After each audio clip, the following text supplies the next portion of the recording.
ஐயா ஐயாவோட விசேஷங்கள் என்ன விசேஷம் இருக்கு? ஐயா வந்து பக்கவாதத்தை வந்து பக்காவாக குணப்படுவார். சரிங்க. அதாவது வந்து வேப்பெண்ணெய் ஒரு ஜமீன் சொல்லி ஐயா வந்து பார்த்தீங்கன்னா ஜமீன் கன்னிவாடி ஜமீன்னு கூட சொல்லுவாங்க. அரண்மனை அந்த காலத்துல அரண்மனை வைத்தியரா இருந்தவர் ஐயா.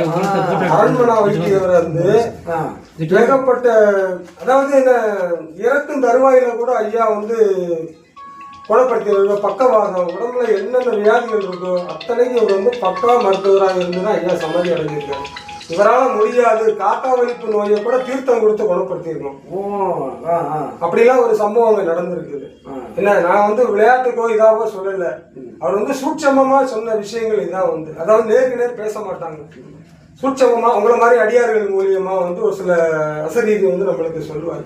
அப்படி இருக்கிறப்ப வந்து குழந்தை வரம், தீராத பக்கவாதம், இந்த மாதிரி உடல் சார்ந்த பிரச்சனைகள் எதுவாக இருந்தாலும் இங்கே வந்து தீர்த்தம் வாங்கியோ உறுதி வைத்தியோ இது பண்ணாலும் கண்டிப்பாக அது 100% குணமாகும். இது வந்து யாருக்குமே தெரியாது.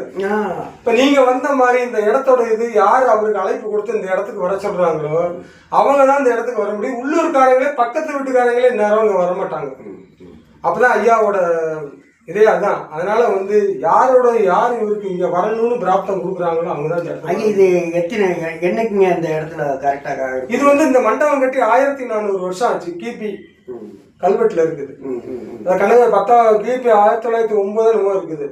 கணக்கு பண்ணி பார்த்தா கிட்டத்தட்ட ஐயா சமாதியாகவே 600-700 வருஷம் ஆச்சு. அதுக்கு முன்னாடியே இந்த மண்டபம் கட்டி இருக்கு. இந்த மண்டபம் வந்து ஜமீனால் கட்டப்பட்ட அரண்மனைக்காரங்களால கட்டப்பட்ட ஒரு கல் மண்டபம். இது வந்து அந்த காலத்துல இறந்தவங்களுக்கா திதி கொடுக்குற இடம். இந்த கிணறு இருக்கும், இது ஃபுல்லா சுடுகாடு.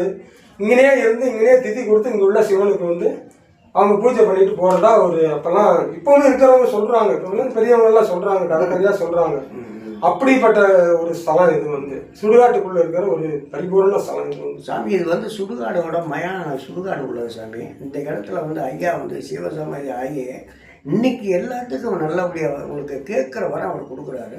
ரெண்டாவது வந்து காக்கா வலிப்பு கூட இருக்கலாம். அந்த காக்கா வலிப்பு கூட அவர் நீரை வந்து அவரோட தீர்த்தத்தை கொடுத்தாலுமே அதோட காக்கா அதை வந்து வழியாக இதாக போயிருக்குன்னு சொல்கிறாங்க. அதே மாதிரி பக்கவாதம் உள்ளவங்க நீங்கள் எங்கேயும் போக வேண்டாம். கன்னிவாடி இந்த இடத்துல தங்கமுத்து சுவாமி வந்து ஜீவசமாதிட்ட வந்தோம்னா இந்த பக்கவாதத்துக்கு ஐயா என்ன கொடுக்குறாருங்க, எண்ணெயை வாங்கி நீங்கள் தேய்ச்சிட்டு வந்தீங்கன்னா அந்த பக்கவாதத்தோட விலகுது. ஐயா சித்த மருத்துவத்தில் நிறைய ஐயாவோட சிவசாமி ஐயாவோட மருத்துவம் தான். அவர் வந்து நல்லா மருத்துவ ரீதியாக பார்த்தவர் தான். அவர் வந்து பார்த்தவர் ஆடு மாடுகள்ல இருந்து மிருகங்கள்ல இருந்து மனுஷங்கள்ல இருந்து எல்லாமே அவர்